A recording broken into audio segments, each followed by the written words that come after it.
नमस्कार प्यारे दर्शकों, मैं आपका ज्योतिष मित्र आदित्य द्विवेदी। अगर आप अपनी कुंडली का परामर्श चाहते हैं, अपने प्रश्नों के उत्तर चाहते हैं, समस्याओं का समाधान चाहते हैं, खराब ग्रह दशाओं के उपाय जानना चाहते हैं, कुंडली मिलान करवाना चाहते हैं या किसी शुभ मुहूर्त के बारे में जानकारी लेना चाहते हैं, तो आप हमारे नंबर पर हमें कॉल कर सकते हैं या व्हाट्सएप मैसेज कर सकते हैं। देश काल कुंडली के माध्यम से दो चीज़ें हम बहुत आराम से जान सकते हैं। एक तो लक्ष्मी देश काल बताऊंगा, अगर कोई ग्रह लक्ष्मी देश काल में है उसकी महादशा है, और कोई दूसरा ग्रह जो प्रत्यंतर अंतरदशा में चल रहा है वो भी लक्ष्मी देश काल में है तो बहुत अच्छा है। आपके धन भाव का स्वामी, आपके लाभ भाव का स्वामी या कुंडली में जो ग्रह राजयोग बना रहे हों, अगर वे लक्ष्मी देश काल में पड़ जाएं तो बहुत ही अच्छा प्रभाव मिल जाता है। तो इसको आज मैं आपको समझाऊंगा। उसके पहले देश काल आप कैसे निकालेंगे। देखिए, 3 देश काल होते हैं, प्रथम, द्वितीय और तृतीय। इसके साथ साथ आपको मैं ये भी बता दूंगा कि क्या आपका कोई ग्रह पास या सर्प देश काल में तो नहीं है, क्योंकि ये दोनों अशुभ माने जाते हैं। अब मान लीजिए किसी ग्रह की महादशा चल रही है, वह पास देश काल में है, और जिसकी अंतरदशा चल रही है वो भी पास देश काल में है। पास मतलब क्या होता है? बंधन। यमराज पास फेंकते हैं ना प्राण खींचने के लिए, तो पास मतलब वही होता है फंदा या बंधन। और सर्प देश काल मतलब आप समझ रहे हैं, जहरीला कोई ऐसी चीज। तो मैं आपको पहले देश काल निकालना बताता हूँ। आप अपनी लग्न कुंडली सम्मुख रखिए, बहुत ही आसान है, सिर्फ ग्रहों को देख लेना है और उनके अंश को देखना है। इससे आपको पता चल जाएगा कि कोई ग्रह आपकी कुंडली में किस देश काल में है। फिर बाद में मैं आपको लक्ष्मी देश काल भी एक्सप्लेन कर दूंगा। पहले तो सबसे पहले आप यह देखिए कि कोई ग्रह सर्प देश काल या पास देश काल में तो नहीं है जो आपको नुकसान पहुंचा सके। देश काल आपके पूरे 9 ग्रह होंगे, सूर्य से लेकर के राहु केतु तक। तो कौन सा ग्रह किस देश काल में है, पहले ये ज्ञान करना होगा। फिर जिस देश काल में है उसी से आपको ये पता चल जाएगा। हर देश काल में नाम दिया गया है, सर्प, आयुध, पक्षी, पास, तो ये समझ में आ जाएगा। आपके सम्मुख आपकी लग्न कुंडली होनी चाहिए, कोई भी लगन होगा यहीं से भी आप समझ जाएंगे। आपकी जन्म कुंडली में आपको देखना है कि क्या कोई ग्रह मेष राशि में बैठा है। मेष, वृष, मिथुन, कर्क सभी राशियों में कहीं ना कहीं कोई ना कोई ग्रह बैठा होगा। मेष राशि कहीं भी हो कुंडली में, वृषभ कहीं भी हो, ये तो एक उदाहरण मैंने ले लिया है आपके लिए। समझना क्या है आपको, देखिए एक राशि के कितने अंश होते हैं? 0 से 30 अंश होती है एक राशि की लिमिट। 0 अंश से शुरू, 30 अंश पे खत्म। ये एक राशि का संपूर्ण भाग होता है। देशकाल जो कुंडली होती है इसको हम क्या बोलते हैं? D3। इसमें क्या होता है? देशकाल में एक राशि के 3 भाग किए जाते हैं। कितने भाग? 3। तो यहाँ पर जब एक राशि 0 से 30 अंश का है तो एक राशि के जब 3 भाग आप करेंगे तो 10 या 30, 10-10 अंश मिलेंगे सभी को, तीनों देशकाल को मिलेंगे। तो आप समझ लीजिए बात क्या है। यह है बात कि कोई भी ग्रह मेष में, वृषभ में, मिथुन, कर्क, सिंह, कन्या, तुला, वृश्चिक, धनु, मकर, कुंभ, मीन, इन राशियों में कोई भी ग्रह बैठा हो और उसकी डिग्री 0 से लेकर के 10 के बीच हो, 10 तक हो, 0 से 10 अंश के बीच अगर कोई ग्रह बैठा है, किसी भी राशि में बैठा है, तो उसे हम कहेंगे कि वह ग्रह प्रथम देशकाल में है। कहाँ है? प्रथम देशकाल में। फिर उसके बाद अगर किसी भी राशि में, चाहे मेष हो, कर्क हो, तुला हो, किसी भी राशि में अगर कोई ग्रह 11 अंश से लेकर के 20 अंश के बीच बैठा है तो वह द्वितीय देशकाल में है। आसान है, एकदम आसान है। कैसे जान पाएंगे कि कौन सा ग्रह किस देशकाल में है? सिर्फ डिग्री देख लेनी है। किसी भी राशि में ग्रह हो 0 से 10 अंश के बीच है, अगर 10 अंश और मान लीजिए 35 कला पर है तो भी वो आएगा प्रथम में। जब 11 शुरू होगा, अंश 11 होगा, तब द्वितीय शुरू हो जाएगा। किसी भी राशि में 11 से 20 अंश के बीच का ग्रह है तो वह द्वितीय देशकाल में है। इसी प्रकार से अगर ग्रह के अंश 21 अंश से लेकर के 30 अंश के बीच में है तो वह ग्रह तृतीय देश काल में आ जाएगा कुंडली में। तो इस प्रकार से आप देखिए कौन से ग्रह प्रथम देश काल में है, कौन से ग्रह द्वितीय देश काल में है, कौन से ग्रह तृतीय देश काल में है। अगर आपकी कुंडली में कोई ग्रह वृषभ राशि में बैठा है और प्रथम देश काल में है, वृषभ राशि में कोई ग्रह हो और वह प्रथम देश काल में हो, कब होगा? प्रथम देश काल मतलब राशि में 0 से 10 अंश के बीच हो। कोई भी ग्रह वृषभ राशि में आपकी कुंडली में बैठा हो और उसकी डिग्री 0 से 10 अंश के बीच होगा तो वह ग्रह आपकी कुंडली में पास देश काल में आ जाएगा। ऐसे आप सभी ग्रहों के लिए निकालेंगे कि कौन सा ग्रह पास में है और कौन सा ग्रह सर्प देश काल में है। अब मान लीजिए कि ऐसे ग्रह की महादशा चल रही है जो पास देश काल में है या सर्प देश काल में है, और अंतरदशा में भी कोई ऐसा ग्रह आ गया जो पास या सर्प देश काल में होगा, तो वह टाइम फ्रेम जो है, वह टाइम पीरियड आपके लिए बहुत कष्टकारी हो सकता है। तो अगर कोई ग्रह वृषभ राशि में प्रथम देश काल में है तो वह पास देश काल में हो गया। दूसरा, अगर कोई ग्रह कुंडली में कर्क राशि में बैठा हो, कहाँ बैठा हो? कर्क राशि में, और दूसरे या तीसरे देश काल में हो, यानी दोनों देश काल लिया गया, यानी कर्क राशि में कोई ग्रह हो और उसकी डिग्री 11 से लेकर के 20 के बीच हो, चाहे 21 से 30 के बीच में होगा, तो वह ग्रह आपकी कुंडली में सर्प देश काल में है। कहाँ बैठा है? सर्प देश काल में बैठा हुआ है।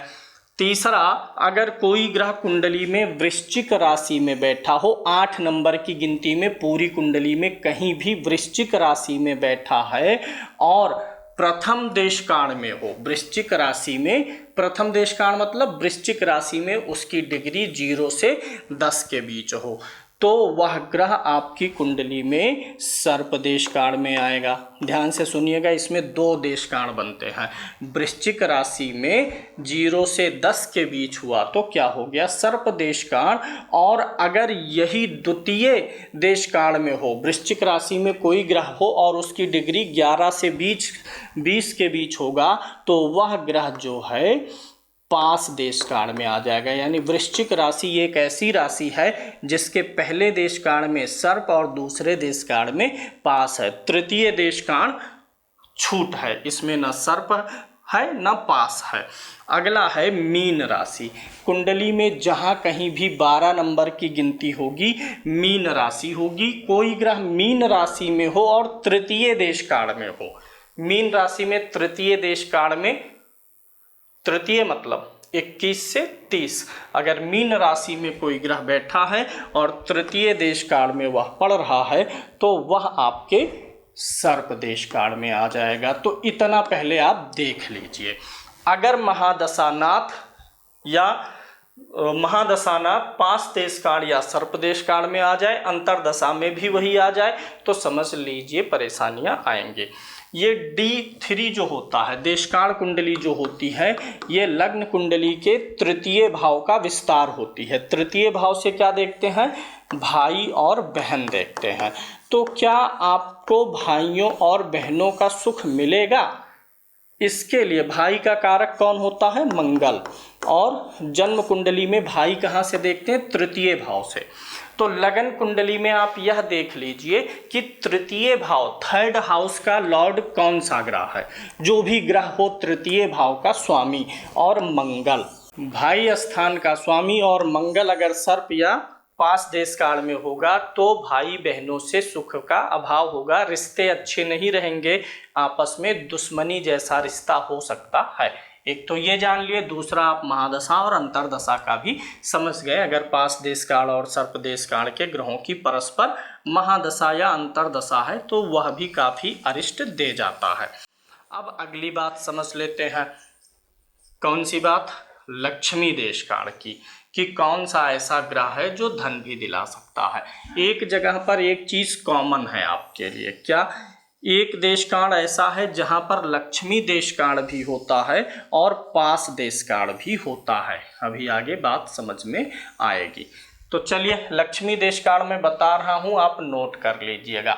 अगर आपकी कुंडली में कोई भी ग्रह मेष राशि में बैठा हो, मेष राशि के द्वितीय देश काल में हो, द्वितीय देश काल मतलब अगर कोई ग्रह मेष राशि में 11 से 20 अंश के बीच होगा तो वह लक्ष्मी देश काल में होगा। अगर आपकी जन्म लगन कुंडली में ही देखना है, D3 में नहीं, ग्रहों के अंश देखना है कि लग्न कुंडली में इस राशि में हो और अंश ये हो तो ऑटोमेटिकली वो देश काल में आ जाएगा।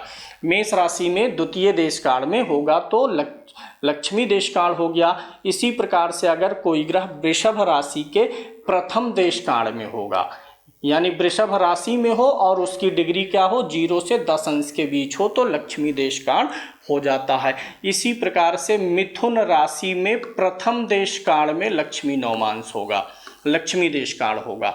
मिथुन राशि में प्रथम, यानी कोई ग्रह मिथुन राशि में 0 से 10 अंश के बीच बैठा होगा तो यह बनेगा। इसी प्रकार से कर्क राशि में अगर आपकी कुंडली में कोई भी ग्रह बैठा है और वह द्वितीय देश काल में है, द्वितीय देश काल मतलब कहाँ से कहाँ तक, 11 से 20 अंश के बीच अगर कर्क राशि में कोई ग्रह है तो वह लक्ष्मी देश काल में आएगा। इसी प्रकार से सिंह राशि में कोई लक्ष्मी देश काल नहीं है, इसमें कोई नहीं है, ना प्रथम देश काल में है, ना द्वितीय, ना तृतीय। कन्या राशि में अगर आप देखना चाहें तो कन्या राशि के प्रथम देश काल में लक्ष्मी देश काल बनता है, यानी कन्या राशि में कोई ग्रह हो और वह 0 से 10 अंश के बीच हो। इसी प्रकार से तुला राशि में कोई भी लक्ष्मी देश काल नहीं होता है, इसमें लक्ष्मी देश काल नहीं है। वृश्चिक में है, वृश्चिक में क्या है कि प्रथम और द्वितीय दोनों में लक्ष्मी देश काल होगा। प्रथम मतलब क्या हो गया, 0 से 10, द्वितीय मतलब क्या हो गया, 11 से 20। यानी आप ऐसे जोड़ सकते हैं कि अगर कोई ग्रह वृश्चिक राशि में है और वह 0 से लेकर के 20 अंश के बीच है तो लक्ष्मी देश काल में आ गया, द्वितीय और तृतीय देश काल में होने से। इसी प्रकार से अगर कोई ग्रह धनु राशि में है, ये सर्वोत्तम देश काल होता है लक्ष्मी देश काल। धनु राशि के द्वितीय देश काल में हो, धनु राशि में हो ग्रह और उसकी डिग्री 11 से 20 के बीच हो, सभी लक्ष्मी देश कालों में धनु राशि वाला सबसे प्रबल होता है। क्यों?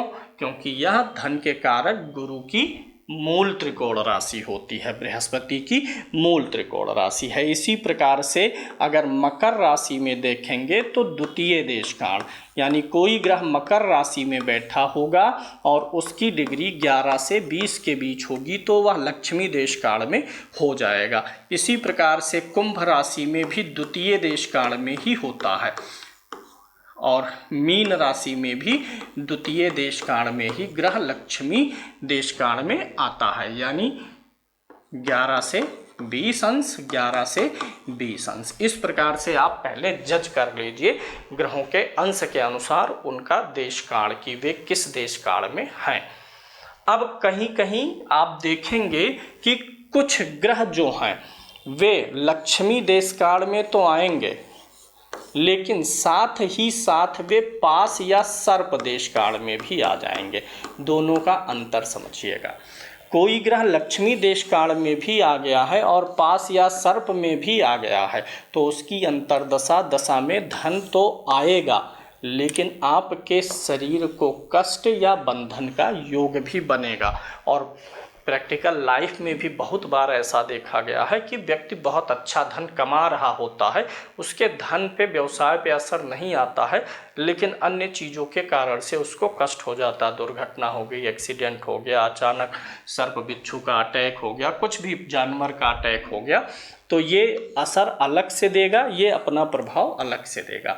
लेकिन अगर ग्रह सर्प और पास देश काल में नहीं है, सिर्फ लक्ष्मी देश काल में है तो धन की स्थिति काफ़ी उत्तम रहेगी। मान लेते हैं कि किसी की कुंडली में शुक्र बैठा हुआ है 3 नंबर की राशि में, मिथुन राशि में शुक्र बैठा हुआ है। अभी उदाहरण भी मैं आपको समझाऊंगा उदाहरण दे करके।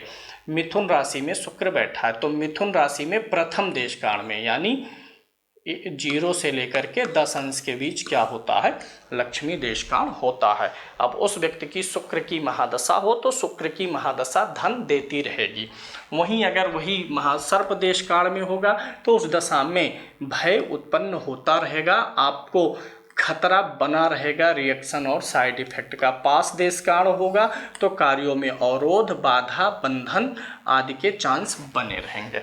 अब एक उदाहरण कुंडली आपको दिखाते हैं और वहाँ से इस उदाहरण को आप समझने का प्रयास करिए।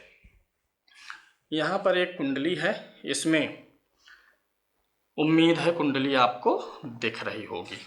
यहाँ पर लक्ष्मी देशकाल मैंने मेंशन कर दिया है, ये है लक्ष्मी देशकाल। अब यहाँ पे क्या है कि किस राशि में लक्ष्मी देशकाल कहाँ है ये भी मेंशन हो गया।